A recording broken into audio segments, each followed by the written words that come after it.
On July 20th, 1969, the world watched in awe as Neil Armstrong took one small step onto the lunar surface. This momentous event, broadcast live from the moon, marked a pivotal moment in human history. It was a testament to our ambition, ingenuity, and the boundless possibilities of scientific exploration.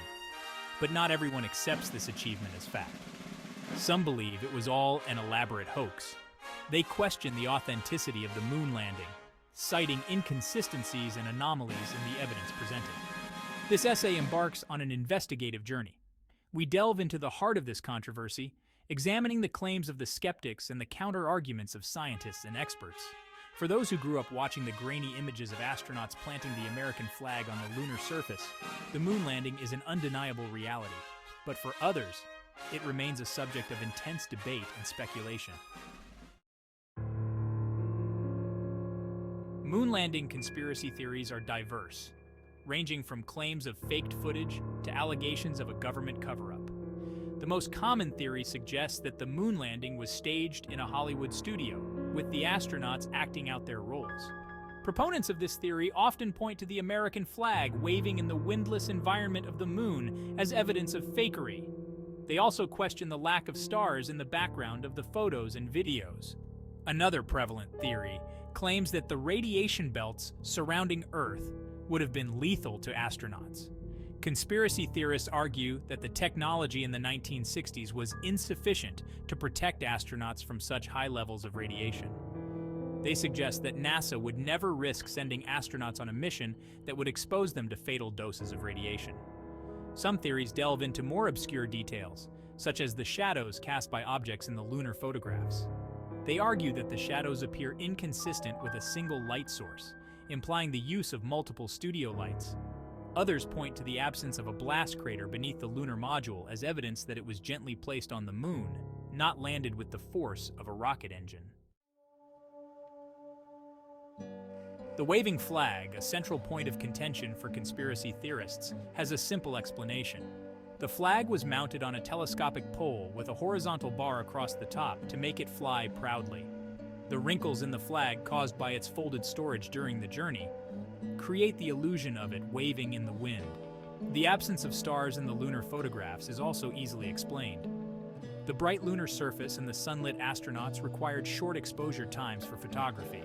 These short exposures were insufficient to capture the faint light of stars in the background. The same principle applies to night photography on Earth. Bright city lights often obscure the stars in photographs. The claim that the Van Allen radiation belts would have been lethal to astronauts is unfounded. While these belts do contain high levels of radiation, the Apollo spacecraft traveled through them quickly, limiting the astronauts' exposure. Additionally, the spacecraft's shielding and the timing of the mission, chosen to coincide with periods of lower radiation intensity, further minimize the astronauts' risk. Section 5. Voices from the Frontier Eyewitness Accounts. The astronauts who participated in the Apollo missions, having experienced the journey firsthand, offer compelling testimonials to the reality of the moon landing. Their accounts, filled with vivid descriptions of the lunar landscape, the challenges they faced, and the profound emotions they felt, provide invaluable insights into this historic event. Neil Armstrong, the first human to walk on the moon, famously described his experience as one small step for man, one giant leap for mankind. His words captured the magnitude of the achievement and the sense of wonder and awe that accompanied it.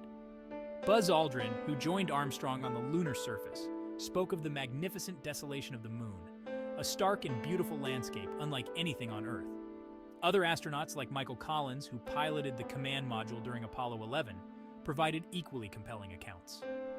Collins, who remained in lunar orbit while Armstrong and Aldrin explored the surface, spoke of the profound loneliness he felt as he circled the moon, knowing that his colleagues were making history below. His perspective, while different from that of the moonwalkers, adds another layer of depth and humanity to the story of the Apollo 11 mission. Section 6.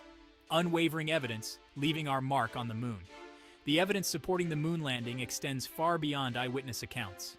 Scientists have collected and analyzed a wealth of data that confirms the authenticity of the Apollo missions. Lunar samples brought back to Earth by the astronauts provide tangible proof of their lunar journey. These rocks and soil, distinct from any terrestrial material, bear the unique chemical signatures of the lunar environment. Independent tracking stations around the world, including those in countries not allied with the United States, monitored the Apollo missions. Their data, corroborating NASA's own records, provides further evidence of the spacecraft's trajectory, lunar orbit, and landing. Laser reflectors, placed on the Moon during the Apollo missions, allow scientists to accurately measure the distance between Earth and the Moon. These measurements, consistent with the known distance based on the Moon's orbital characteristics, provide further confirmation of the Moon landings. Moreover, photographic evidence from lunar orbit captured by subsequent unmanned missions by various countries has identified the landing sites of the Apollo missions. These images, showing the remnants of the lunar modules and other equipment left behind by the astronauts, provide undeniable visual proof of humankind's presence on the Moon.